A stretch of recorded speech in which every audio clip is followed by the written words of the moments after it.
Right. So welcome to another edition of NOYO Knowledge. And I want to remind everybody that you can check out NOYO Knowledge and interact by asking us questions in real time by going on the NOYO Facebook page for our Facebook Live, as we're doing every Sunday at 4. And you can also go through, if you're in the Zoom chat, there's a chat feature that we can see all of the chat questions. So feel free to ask any one of our guests a question in real time, and we will respond to it. First of all, let's say welcome and thank you. J Holzen is our special guest today. And we're going to be talking about preparing for a string audition. Now, this is the first type of NOYO Knowledge session that's dealing with auditions and the things that surround auditions. And we're doing a string-centric audition talk today. Now, I know that we have different things going on, wind, brass in the future, but this is specifically for string auditions. But even if you're a band person, there are things that you might be able to, help out with your own audition process, in these talks. I also want to say that you can check out all of our past NOYO Knowledge sessions with Dr. David Pope, Dr. Jessica Narum, and Dan Veda, all on our website, which is noyo.org. Or you can go on YouTube and look up Northern Ohio Youth Orchestra, and we have a whole page of that stuff as well. Real quick, I'd also like to say thank you for everyone who donated to the Toast to NOYO. We sincerely appreciate it, and we couldn't do this without you. And if you missed that opportunity, that's okay. We're not going to hold it against you. All you have to do is go to noyo.org and you can donate. In fact, you can even donate anonymously. So if you'd like to donate, $1 million, that would be fantastic, and we don't even need to know who you are. All you have to do is go to noyo.org, and or in your mobile device, go on noyo.org, and on the top right-hand part of the screen, there's a donate button. So it'll walk you through it. It's easy as pie. And remember, this is all helping tons of great kids all over Northeast Ohio learn about the majesty of music. So with that, all those announcements up front, we'd like to say again, welcome, J Holzen. And Jay is one of our fantastic coaches at NOYO that works with Miss Peggy Willett's group, the Sinfonietta group. And take it away, Jay. Tell us a little bit about yourself. All right. Hello, my name is Jay. I am now at home in St. Louis with my family. I am a cellist. This is Desdemona behind me for a nice backdrop. I am a senior at Oberlin, so I'm graduating in like a couple of weeks, I guess. That's very crazy for me. Let's see, I've been playing the cello for 11 years. Both of my parents are music teachers, and I have 3 dogs whom I love very much. They might make an appearance if they need attention during this. Oh, don't feel bad. I have 3 cats. So. Yeah. Oh, and isn't it wonderful to wear all concert black with a bunch of animals? Oh, right? Of course. I mean, they shed like crazy. 2 of my dogs are huge, so it gets everywhere. They're good dogs. I like them. Don't worry. I've got a Maine Coon cat, which is like like big cats. You know what I mean? Like, yeah. I'm sure Carol Baskin will be at the house before you know it. So, and he's going to be huge by the time he's a year old, and he's already 16 pounds. So, yay. We all love animals. So I'm just going to go ahead and get this ball rolling, Jay. Since we're talking about string auditions, right?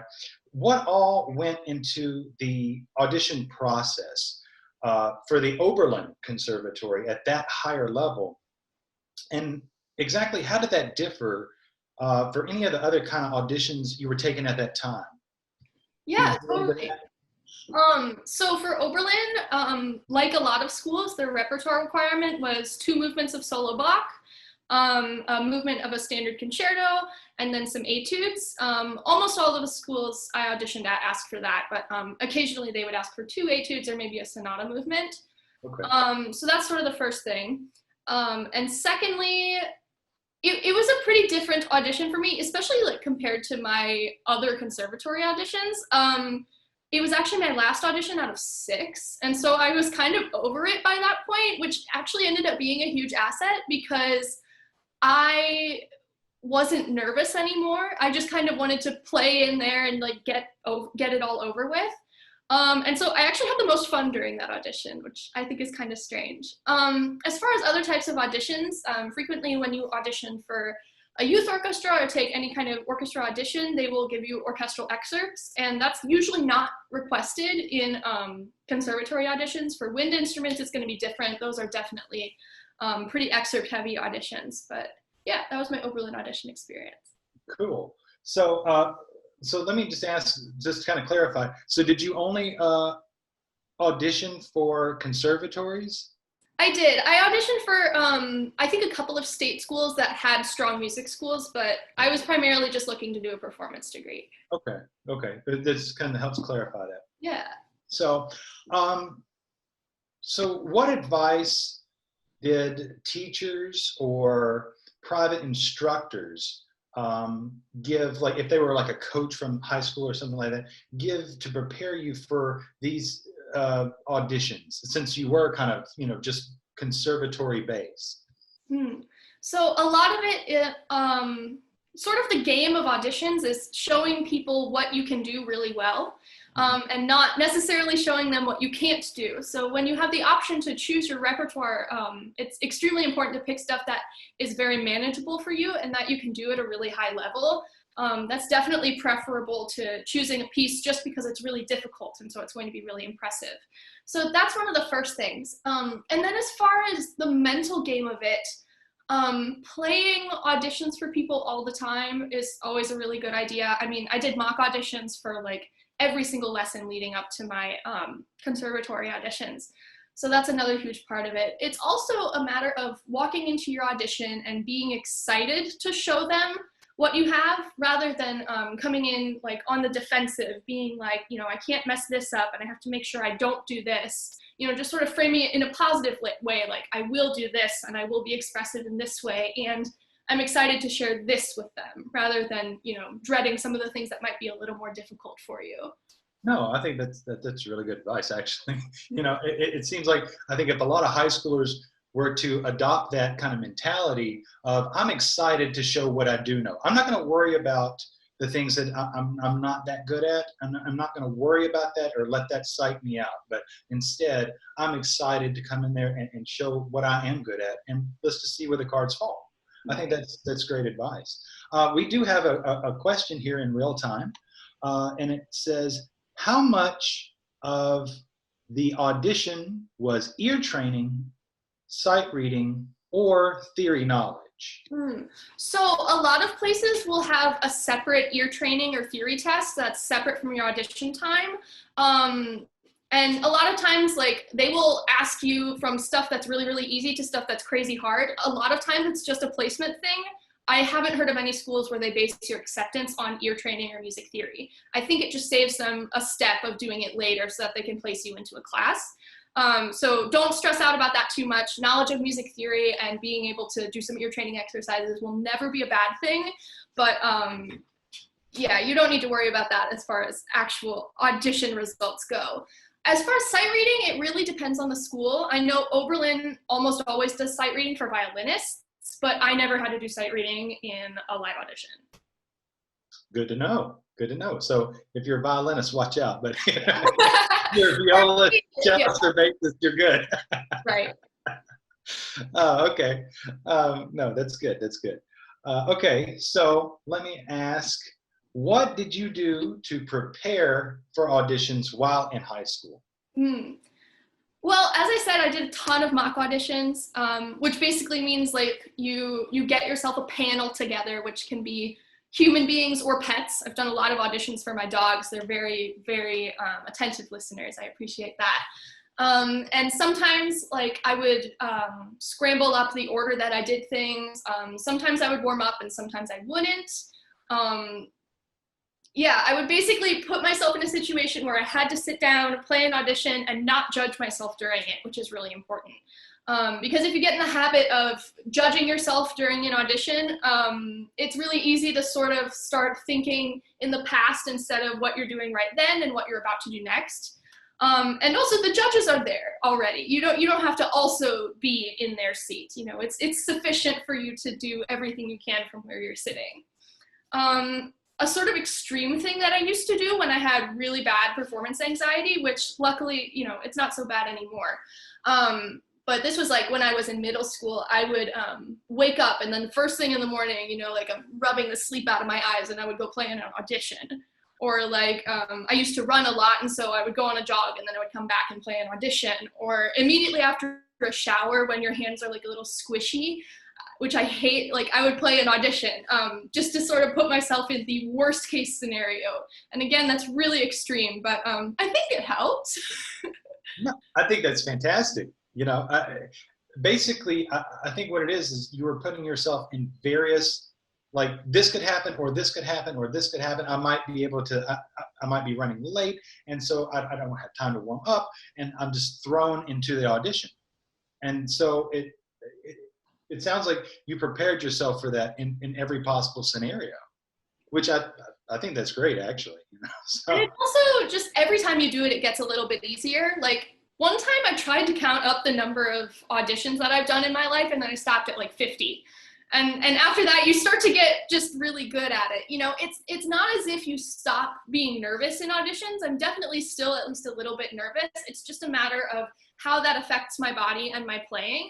So like if I know I'm going to shake an audition in audition, then I practice knowing what it feels like to shake and to be nervous and to sound good anyway. You know, it's never a matter of getting rid of the symptoms of performance anxiety. It's learning how to play with them, which I think is important. No, it's totally important. And just to add a little bit to that, you know, one advice that somebody gave me, because I always got nervous in any audition or big performance or anything like that. And they said, you know why you're nervous? And I'm like, well, I just want to make sure I do everything right. And they're like, no. You're nervous because you care that much about the music. Mm-hmm. And that kind of flipped a switch in my brain. And I'm like, I really do care about music. And I guess that's why I am so like nerve-wracked right before these things. And I think that's, I guess, just good advice to give other folks who, you know, may be nervous before auditions or big performances. And it's not necessarily that you're unprepared. It's just that you care that much about it. And I think that's pretty cool. So, and you cared enough to go through 50 auditions. That just blows like that, me, yeah. You know? So I'm just like, wow, okay. Oh, okay. So that's kind of a great segue. Come here, Jackie. That's kind of a great segue. The first puppy. Sorry. Oh, no, it's all good. Aw. Hi, Jackie. Hi there. That's a great segue actually into one of my other questions, which is, are there any methods you've learned or you'd want to share for calming nerves during that audition process? One of the most effective strategies I discovered kind of on accident is I really love to sing my audition music.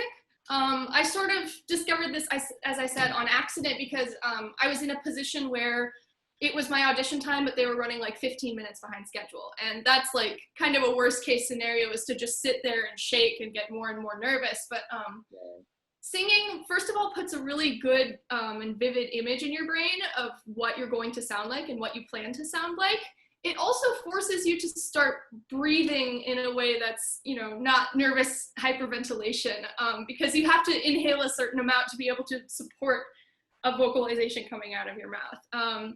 So that's one thing that I do a lot. I love to sing. I sing my music all the time. I'm not a great singer, but it's so important to do. Even if nobody ever hears you sing, I highly recommend singing everything that you're working on. One other sort of mindset thing that works for me is that I'm a musician, and so I love performing. You know, I get a huge adrenaline rush from it. It's fun to share music with people. And if you can adjust your mindset so that an audition is really just a performance for a very small panel, it is a lot more fun to, you know, share music and perform music for them rather than like giving them something to judge. Because something that is actually very true when I've listened to auditions, which I haven't done very much, but you always want people to succeed. Whenever somebody sits down and they're ready to play an audition, like as the listener, I'm ready for them to sound great.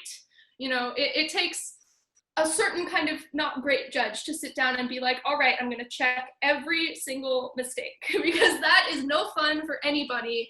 And I mean, that's not what music is about. You know, it's not about making check marks every time something is wrong. It's about what you're most inspired by, and then you just sort of go with what your heart says. Right. It's not a Simon Cowell moment where they're just looking for any possible opening to sit there and go, you're awful, you know? Like, no. You know, and most, I would honestly say that you're totally right, that most judges are on your side. They want you to do well. They don't want you to fail. They're not looking for a gotcha moment, you know? And I think that any of the middle schoolers or high schoolers who are listening to this, that you need to know that, you know, and I think that goes for most colleges, universities, conservatories, NOYO, high schools, middle schools, anything, you know, community groups, you know, is that they want you to do well. They want to, you know, be very supportive of you and like, okay, so you flubbed a note, you know, the world's not going to end due to that. So, you know, that's really good advice too. So, okay, so on the technical side of things now, we've approached auditions from a background standpoint and from a personal standpoint, and from a mental standpoint. Now let's get into some technical standpoints with that. Are there any specific method books or rudimentary books that you would recommend since you're a cellist on cello, or if you happen to know any given string instrument, viola, you know, violin, bass, for anyone currently in high school who's looking to audition for a college, university, or conservatory anytime in the near future? So it's not necessarily like a technique or rudimentary stuff book, but almost every audition you ever do will ask for solo Bach. And so beginning your work on solo Bach is a really good idea. I know that all instruments can do solo Bach, all string instruments can do solo Bach. So that's something that's really important. Bach is just kind of one of the staples of our repertoire. And so if you learn it now, you are going to relearn it again later, and then again later, and again later. You know, even if you look at Yo-Yo Ma, I think he's recorded them 3 or 4 times. It's just something that sticks with you and grows with you throughout your entire life. So developing a really positive relationship with solo Bach from the beginning is definitely a great idea. Practicing scales will never be a bad idea. It will never be redundant to continue practicing your scales. If you do 2-octave scales, maybe you want to learn 3-octave scales. If you learn 3-octave scales, you can go insane and learn 4-octave scales. You can learn them fast, you can learn them slow, you can learn them with different articulations, different slurs, just everything that you learn how to do in a scale will transfer over to music, because I mean, it's the fundamental basis upon which all of our music is written. And so anytime you see a scale or passage, you're ready to go. For cellists, getting into popper etudes once you're in high school, if you're comfortable with tenor clef and you've done some thumb position, you can do popper etudes, but not before then. I would not recommend it. You don't need to go through the whole book of 40 very quickly. Even if you learn like 1 etude a month or 1 etude every 2 months, that is like several levels better than not touching them at all. And it's also repertoire that will frequently come up in college auditions. As I said earlier, I needed 2 etudes for my grad school auditions. So that's definitely where I pulled from. Okay. So popper, just to interject that part, we all have time right now. So right. Learning an etude a month, you know, sure, why not, right? You know, if you're in high school and if you're even a junior, right, you're in the middle of this crazy pandemic, right. Go ahead, learn an etude. You know, you could probably be very vigilant and say, I want to learn an etude like a week or every 2 weeks, you know, at this point in time. Popper is hard. Be careful. Popper is hard. I mean, I'm not a string person, so, you know. Yeah, no, I totally, yeah. But, you know, I'm not. So, you know, I'm very much a band guy, so I'm learning all sorts of stuff, you know, through this. So, okay, just to kind of recap, scales are huge, right? And Bach is huge. Are there any more excerpts besides Bach that you would recommend?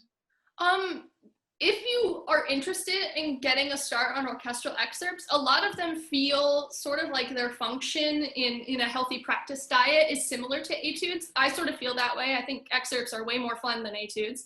So I practice excerpts a lot more than etudes. It's really easy to find online the list of like the top 10 most requested orchestral excerpts for your respective instruments.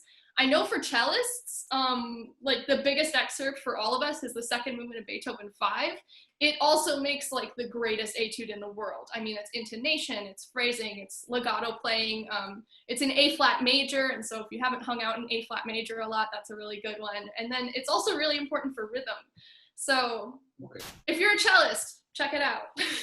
No, see, all this is great stuff. This is what not only hopefully all these, kiddos need to know, but I'm learning too. So that's the cool part about it. I'm not afraid to say what I don't know. So, okay, so we have another question here. What's the difference between a violin, viola, cello, or bass audition? So are there any differences? There's definitely some differences. I mean, let's see, everybody's going to need a concerto. Probably everybody's going to need solo Bach. After that, it sort of differs a little bit. For cellists, they might ask specifically for a Popper or Piatti etude. For violinists, they're probably going to ask for a Piatti caprice. No, a Paganini caprice, sorry. Some places might ask for excerpts. I think basses might have excerpts in their solo auditions. And as I said, cellists and violinists don't really, at least for undergrad. Let's see.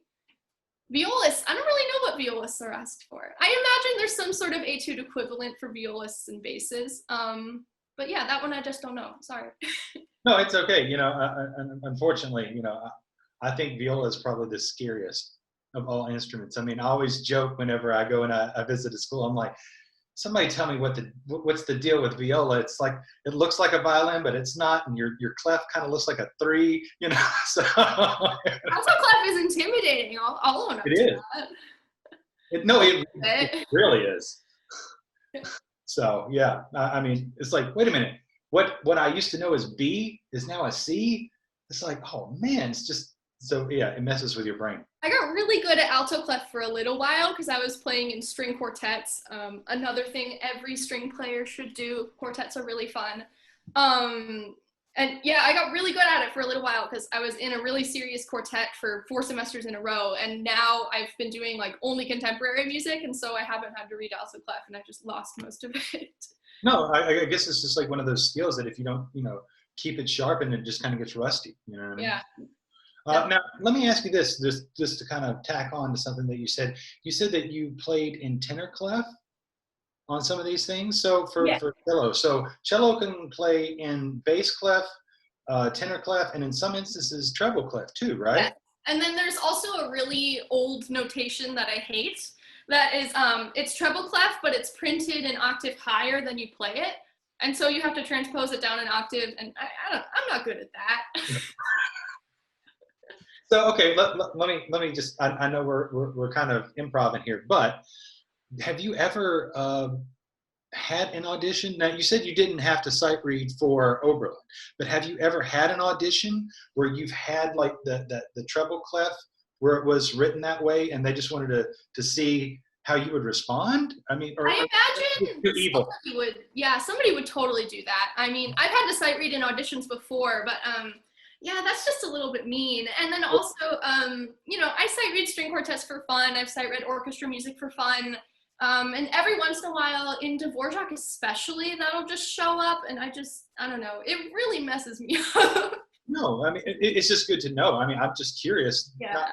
not just for me wanting to know, but if there's any high schoolers out there or middle schoolers that are like, oh God, what if they put some of that treble clef or the octave thing, and I've got to.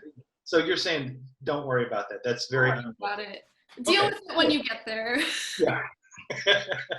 And if you sing it, then at least you won't, hyperventilate. So there you go. Okay. Is it ever too early for instrumentalists to consider schools for college? What's your take on it?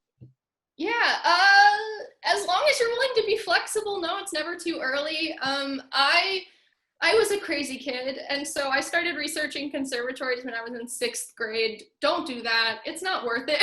I have a really vivid memory of my practice journal at the time. It had an elephant on the cover, and my entire college research was in highlighters. I just wrote in highlighters because I love neon so much. So that's just like a really vivid mental image for me.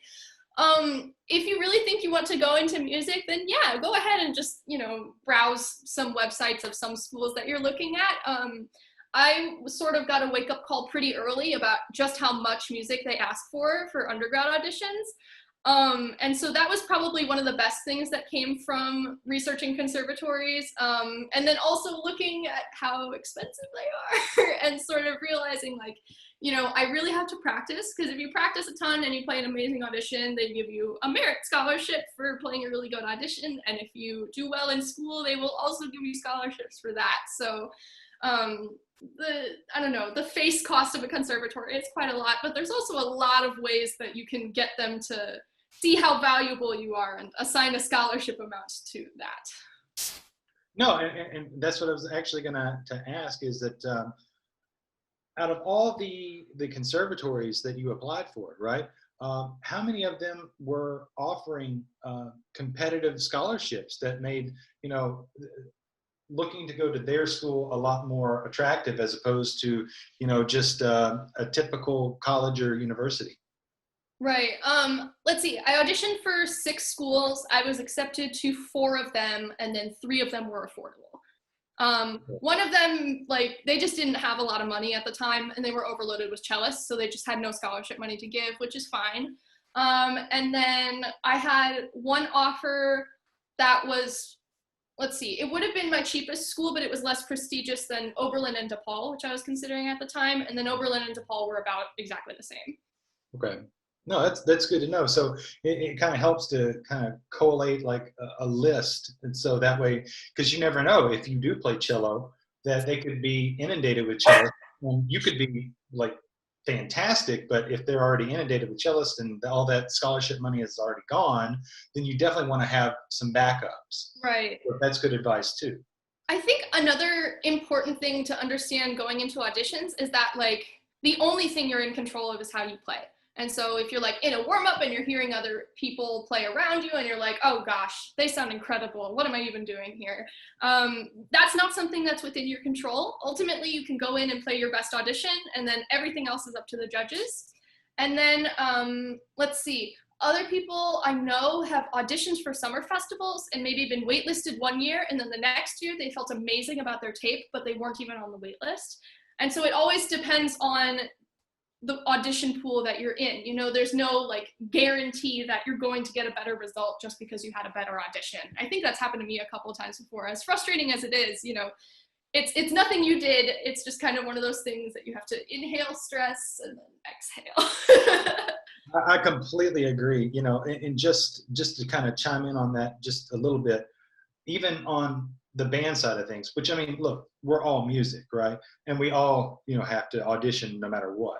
I can remember even jazz auditions that I love very much, that I thought it was a terrible audition, and they're like, okay, yeah, you're in. And I'm like, are you kidding? When there's other ones where you think you just totally go in and nail the audition, and they're like, sorry. And you're like, and you feel devastated. So I hear what you're saying, and I think that's great advice also for kids of all of these, parts, whether it's string auditions, band auditions, even vocal things, that's out there, that it's not always the audition itself. There's other extenuating circumstances that go into it, and you should not beat yourself up, even if you feel like you went in there and you just nailed the audition, and it's like, sorry, because you don't necessarily know all the other factors in play, and that's good for them to know. Yeah. So I'm glad you said that. Okay, so do you have any general advice? I mean, that's what we've all been talking about this whole session, is general advice, but do you have any more general advice for students auditioning at any level, whether it's conservatory, collegiate, college, high school, middle school, NOYO, anything, even as far as that goes, NOYO or any of the other kind of community things, just anything that anybody could get nervous about, any kind of audition. Do you have any general advice for them? Yeah, so I have developed sort of my ideal audition day circumstances, and that's just been a lot of trial and error. And so here's what works for me. It might not work for you.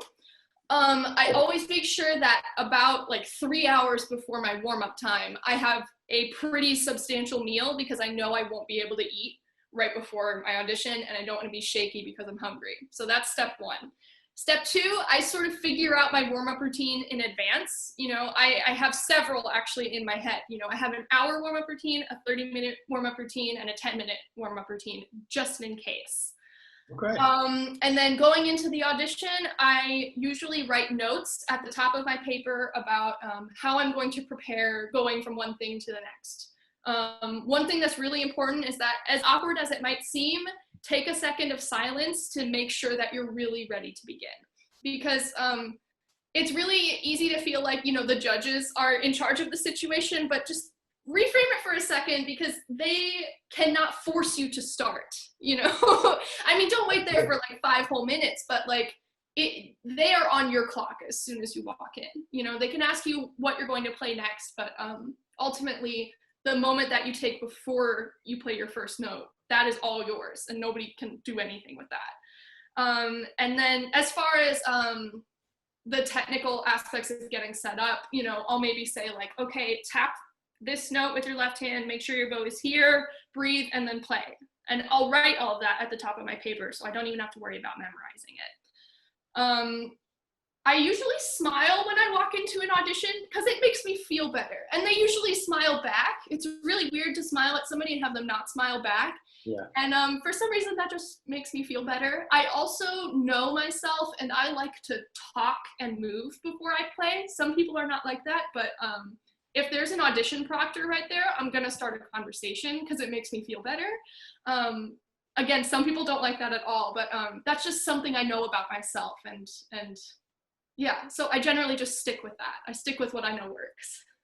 No, I think that's really good. In fact, I can totally sympathize. I remember driving one of those proctors crazy before an audition, because this person right before me was just going on and on and on, and they played for a long time, and then they were talking to them for a long time, and I was just like, so who do you have for the Super Bowl? You know, just making any kind of conversation. They're like, what? So, you know, but it was that nervous tension in relieving that. But I think that you're definitely onto something that I think our younger NOYO kiddos could really take note of, no matter if it's auditioning for NOYO or their high school or their middle school or anything like that, is to take a minute that this is your moment, and they cannot make you start before you're ready. So when they say anytime you're ready, take that for its full value. Like, take that minute, take that 30 seconds, whatever you need to. And even writing that stuff at the top of the page, like what you're saying, I think that's great, because you're so nervous you might forget to do these things. Yeah. And of course, a great smile always helps. Right. You know, right? Oh, we have a question here. Okay. So they asked, do you have any advice for video/audio auditions? And that's a great question, because that's kind of the times that we're in right now. That's a really good question. Recording is a whole different animal as far as audition prep goes, but I stick by a couple of rules. If you're recording an audition and you have the tendency to start playing something, think, oh, I made a mistake, that was too big of a deal, I'm gonna stop. And then you get to the end of a recording session and you don't have any complete takes. If that is you, pick a place, like probably 8 to 10 measures in, and decide, okay, if I get to here without any huge mistakes, then I record all the way to the end. Because that is something reasonable that you can expect a human being to do. You cannot expect a human being to do a completely perfect audition. And additionally, something that sounds like a big deal under your ear will often not come off as a huge deal when you actually listen back to the recording. So The second thing I would say for recording is it's okay to set aside some time to listen to yourself in between takes. Sorry, that's my dog. Okay, Jackie, it's okay. I usually, every time I get a complete take, I have a couple of things I want to listen for, and so I'll stop, I'll listen back to a couple of things, and then I'll record again. Probably my third piece of advice is don't record more than 5 times. If you record more than 5 complete takes, generally, if you're hoping for something to get extensively better, that's not going to happen, and that's okay. The point of recording is to represent yourself where you are. It's not to luck into something that's better than you can actually play. So the ultimate goal in recording is not to get a perfect take, it's to represent yourself well. And if you know that it's about as well as you can do it, when you listen to a take, stick with that one, that's great. And if you want to practice a little more and then record again, that's also okay. I usually set up more than one recording session for each piece I need to record. No, I think that's fantastic advice because, yeah, a lot of times, I will say this, a lot of times people will record themselves and it's that one of those things where you kind of hear your voice for the first time, like on like a phone message, like greeting or something. You're like, ooh, is that what I sound like? Right. So, you know, I think it's good to just every so often record yourself so you are cognizant of the way that your instrument sounds. But second of all, I concur 1000% with what you're saying. If you're trying to make this like perfect in the box audition, you know, because you have the opportunity to not just do it once for a panel live and you're recording it, that's not representative of who you are.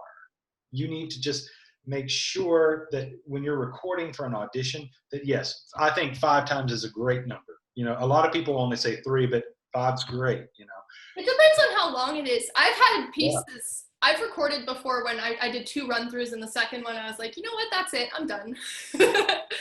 Yeah, and if you can get it, take 1, go for it, you know. So. The goal is always to become a one-take wonder, as it were. That's right. Then we'd all be studio musicians, right? So, right. We'd all be in sunny LA and making hundreds of thousands of dollars. So there you go. And spending it all on rent. Right. That's right. And tacos. So, okay. So I've got one last question, and I love asking this question just to kind of pick the brains of people. And I just always like to see where their brains go with this question. And if we all had the power to go back in time, right? What is one piece of advice you would give yourself about auditions, knowing what you know now about the whole process? When you were making those, you know, journal notes and highlighter and neon, you know, with the elephants on it, like you were saying, if you could go back and tell yourself, look, I'm here right now, and this is what you need to know, what would that be?